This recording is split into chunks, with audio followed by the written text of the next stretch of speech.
Mutana ko ninyo mga igsoon. Usa kay pinakasakit nga mahitabo sa usa ka tawo. Ikaw, lain-lain matagtubag ani, walay sayop ani. Ikaw unsay pinakasakit nga nahitabo kanimo sa imong tibuok kinabuhi? Posible atod karon padre pobre yung kabos yung kayo ni. Magluoy kay ka ba? Napayuban kasakit. Posible sa nanguban atod karon guol kayo kahimtang.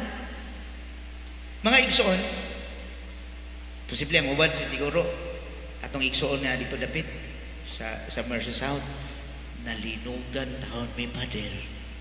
Ang uban sad perting banlas silang bahay nabahaan bagyo sus daghan na problema mga igsoon da kamata lagi ka. Pero mga igsoon sa akong bahin kining pinakasakit nga mahitabo kana bitong ang pagkawala sa grasya nga ihatag unta diha nimo. Kana bitong padulog na ang grasya nimo ba pero gibakwit wa kaabot. Kana na-expect ka grasya. Unya, kini na jud ko'y grasya mo abot. Unya, wa di ay. Kasayod ka na? Have you ever experienced that? Nga ka na bitaw, nagpaabot unta ko, nindot nga mahitabo nga umaabot, pero wala mahitabo. Mao ni nahitabo sa Jerusalem sa atong pagbasa. Wala sila makaila sa panahon sa pagduaw sa Dios. Kanang Ginoo nga nibisita ba? Nibisita sa imuha pero wala nimo hatagi og importansya or maybe wala man lang kakaila niya. Nya matag adlaw na abi Ginoo naglihok kanato. Inay mo tupad. Lingi kaila kasi mo tupad na ang kalinaw mana kanimo igsoon. Oh, sa man ni mura nakalinaw nya gamugot mong naw. Tarong nga, ang kalinaw maana ang kanimo. Tinuod ba? Tanaway mo igsoon kung tinuod ba? Nga malinaw niyang naw? Ang problema, basin o niya o malinawon pero gabagot-got sa. Lisod kayo na mga kaigsonan. Mayroon niya ka, kalinaw niya, it's a prank.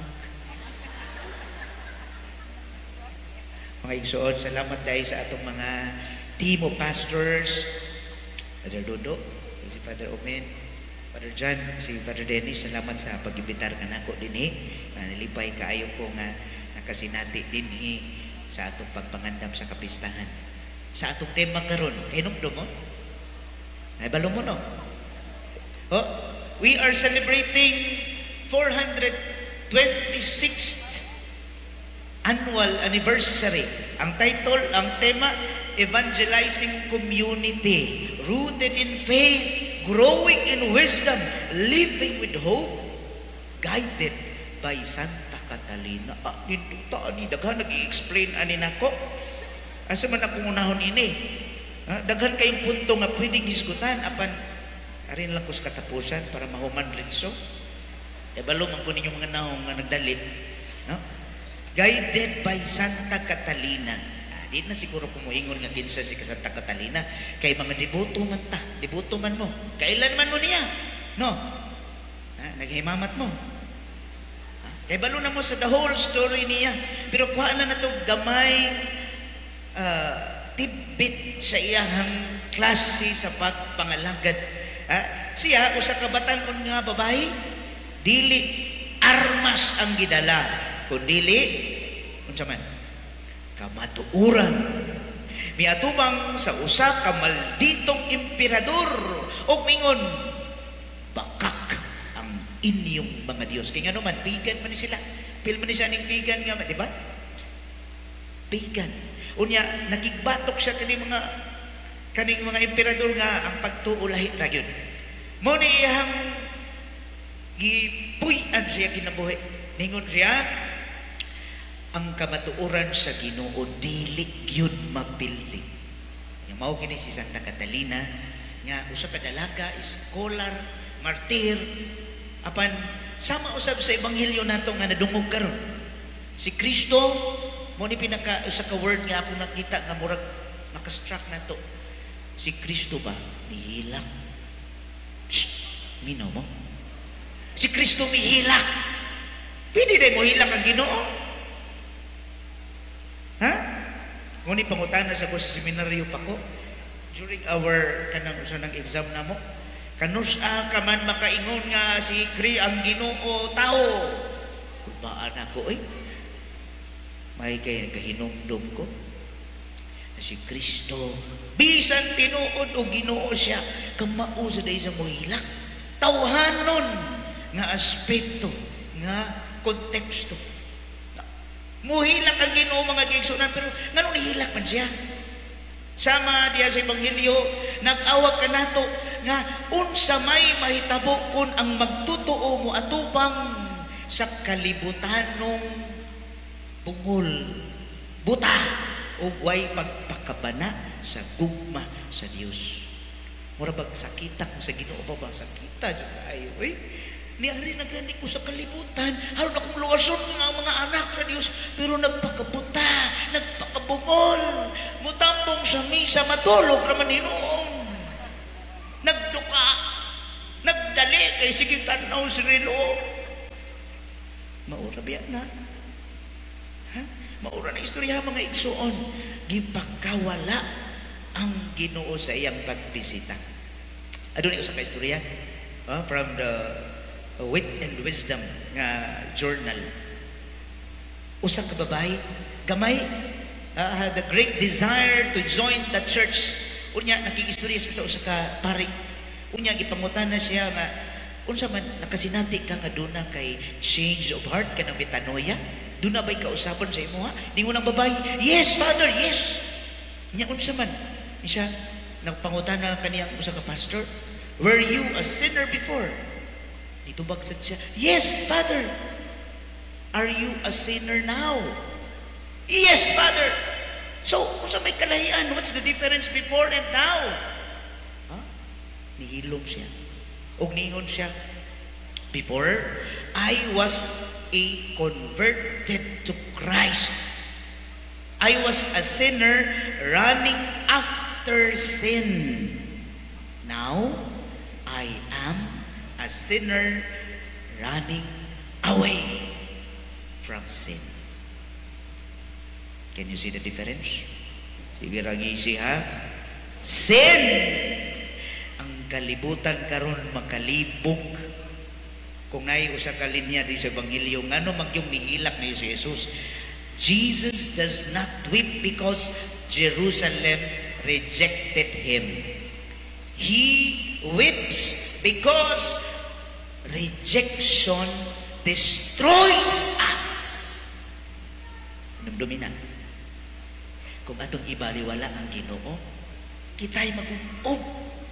And mao na nakaroon sa may nahitabo sa kalibutan. Bisag diri na lang ta sa Cebu.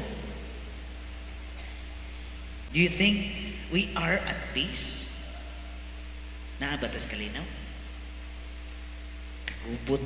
Daghan kayong kagubot mga kaigsunan.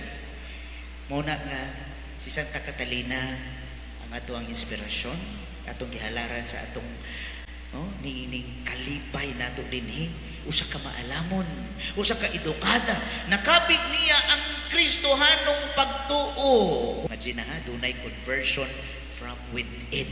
Unya kanang conversion ba? Kanang conversion niya, maoy mo hagit ngadto sa uban. Imagine na, 50 ka buok ang iyang nakonvertir. Bisag gihagit siya sa usa ka emperador nga miniyuan siya. Hatagan siya sa tanan, murag titasyon siya Ginoo, sayawa sa Ginoo bang ako ihatag tanan gingharian. Pero si Kristo, no way. Santa Catalina, no way. Ikaw, pasigatagan kag bahandi. Gusto ka? No way? No way? Tawa, tuluran, upatra ka po dito ba? Masilaw man lagi. Dili ang aktang masilaw ha? Masilaw, bahandi, corruption, grabe. Dili lang thousands, millions, but trillions na siguro. Ang Pilipinas na unlod na. Looy. Unsa man kakaroon sa kalibuto ni Santa Catalina. Kailan mo Santa Catalina, right?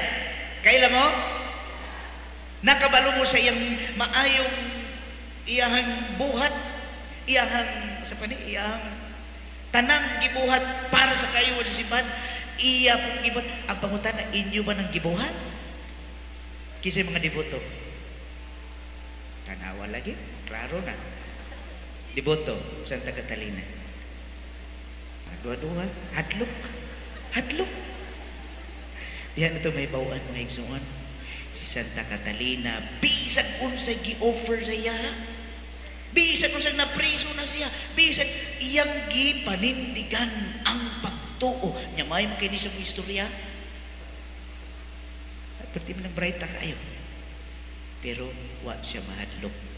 Konverter ang tanan tungod sa pagtuo. Mao ni ikalipay sa Dios nato mga kaigsuonan. So, kining sugilano ni Santa Catalina, usa ka hulagway diha sa ebanghelyo. Grabe kaayo ang iyang kasinatian, which I will not go into the details kay nakipalo naman mo ana. So unsa na alam nato karon? Pinaagi niining pagnobena nato. Pangutan imong kaugalingon igsuon. Diha sa atong Jerusalem, kalibutanong puno sa bakak, kalibutanong puno sa kasano. Korupsyon, bali-bali. Bahalag nga anod na ng mga tao diya, mga balay diya. Basta kay kami na misa kag pagkadaluma lagi no. Hagog. Disod kay mga kaigsuonan. Tan-awon nato na. Pangilad. Mag-uso kay kawat sa matag simbahan bro. Saan naman ni Uy? Wa na ikahadlok kasang simbahan mo'y kawatan. Uy. Pasayloan na lang. Ang Ginoo samot nang nagdangoy-ngoy na yun diri sa ato. Sobra pa si hilak, dangoy-ngoy. Mao na mga igsuon, karon ni amang ka, ditambong man ka sa misa for what? Kumplito na mo, ikalima ng adlaw, kasi nakakumplito. Doon na ba'y kausaban sa kasing-kasing? Kasi wa, gyapon, gamita ang gasa sa pulong sa Dios. Kaalam o kaluoy aron makasukol kita alang sa katarungan o sa kamatuoran. Ayaw kahadlok mga igsuon musulti diha sa katilingban. Kung naa ka sa kamatuoran, barugi ka na, ilabi na ang kamatuoran sa pulong sa Dios. Tukura pag-usap ang templo diha, so imong kasing-kasing pinaagi sa pag-ampo, sakramento, pasaylo, gugma nga tinud anay gayon. Kanang andam kang magpakamatay ba? May igsunan sa kapilang balik-balik ninyo tambong santos nga misa. Di ba na magipulong moingon ang pari ang kalinaw maanaa kaninyo sa inyo tubag.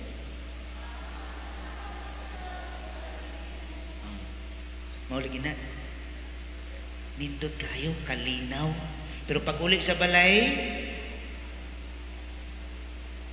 pag abot,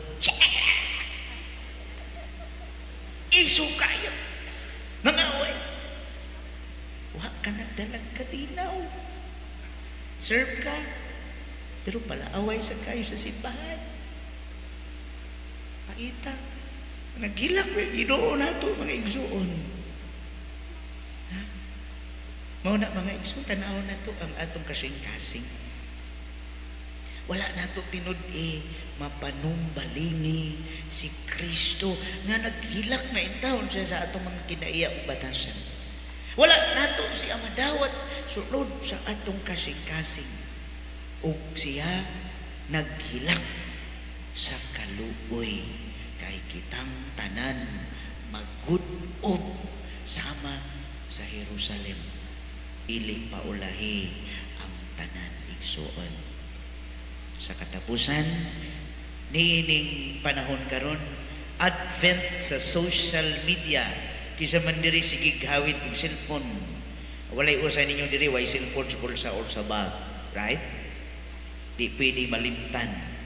Pero sa giingon pa, o ni tanaw na to, God visits us daily.